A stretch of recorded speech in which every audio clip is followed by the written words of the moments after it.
What's up? It isn't right. What isn't right? Where we're at?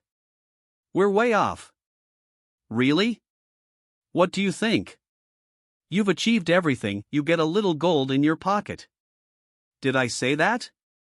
Sounded like it. No, I've lost several $100,000. Okay, I'm worried that I'm going to lose my business. Buried deep in the wild, Parker Schnabel found an old mine filled with gold left behind in a rush. The gold had shown untouched for years, waiting to be taken. His team worked fast, pulling out treasure at a crazy speed, but the deeper they dug, the more they felt something was wrong.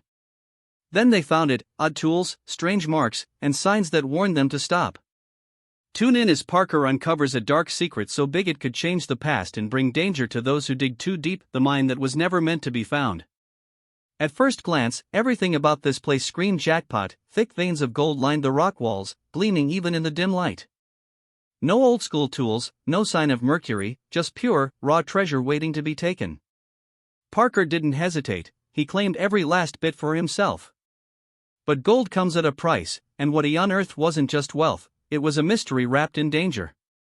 When I was a kid, I remember one day my grandpa had a 42 day, and they would slow for 4 hours. Same conditions as here, but as the dust settled, a low guttural sound rose from the depths. His crew got to work fast. This wasn't Yukon mining, no permafrost to battle, no million-dollar machines sucking up fuel, just simple, efficient digging with rewards that came way too easily. They pulled over 100 grams of gold in just a few hours.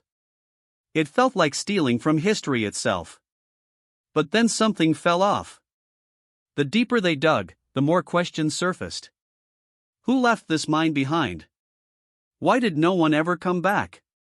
And then, right as they reached what should have been the most lucrative part, they found something they weren't prepared for, evidence that they weren't the first to uncover these riches, and those who had come before left in a hurry.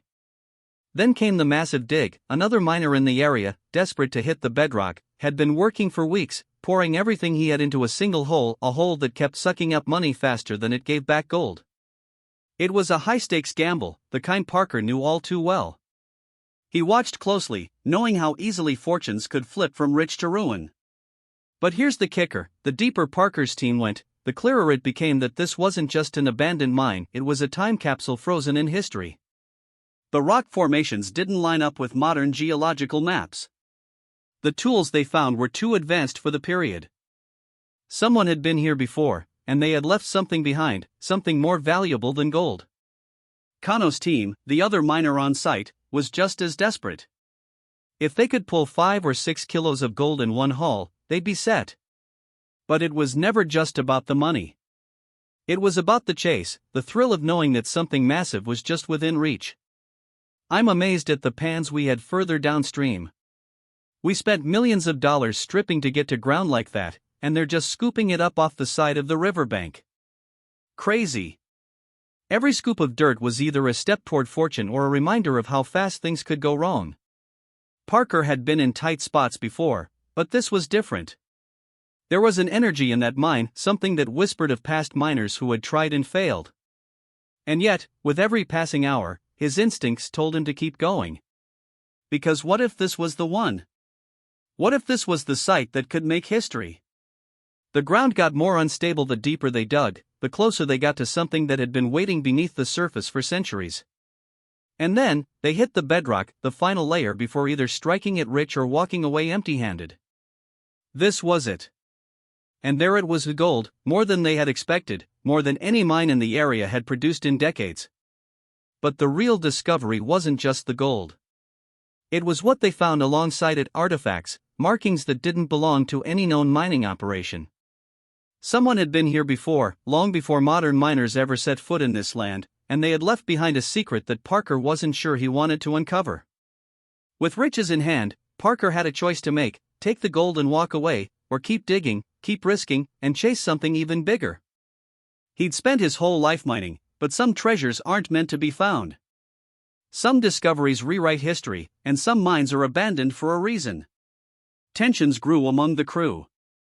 Some wanted to report the find immediately, to hand it over to the historians and archaeologists who could properly document what they were seeing. Others wanted to keep going, to see how deep the mystery ran, to extract every bit of wealth and knowledge this place had to offer. Parker, torn between the thrill of discovery and the weight of responsibility, had to make a decision fast. Time was running out.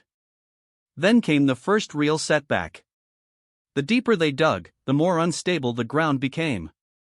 The ancient supports holding up the tunnels were not built for modern excavation.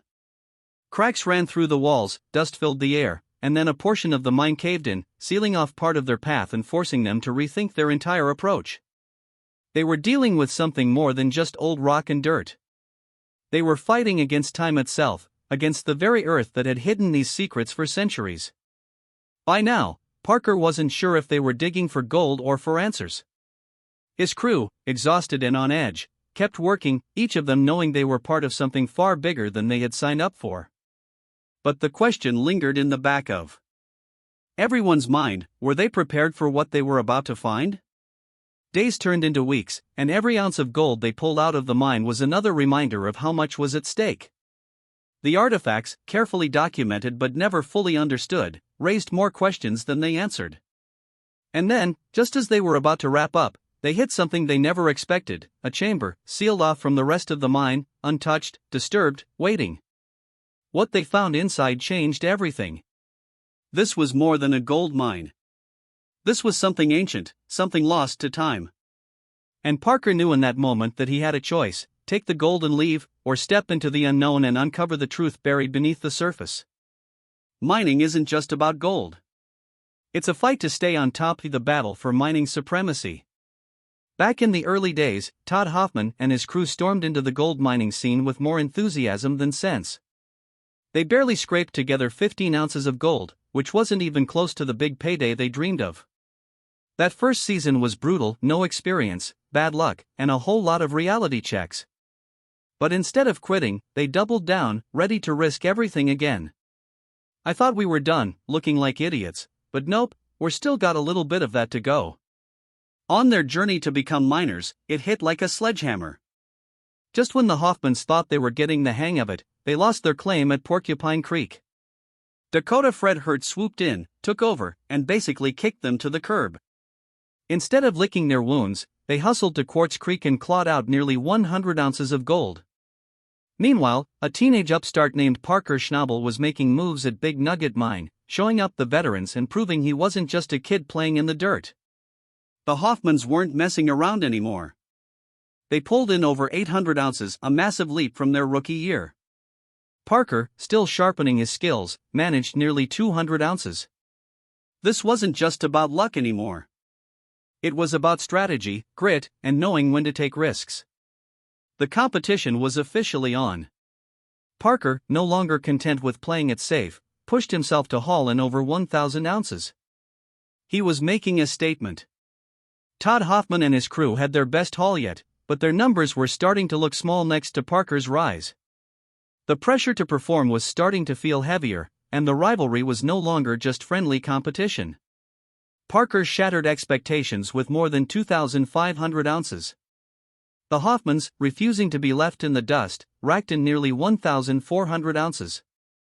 The battle lines had been drawn. The days of amateur mining were long gone. Every single decision mattered now. Every mistake cost money.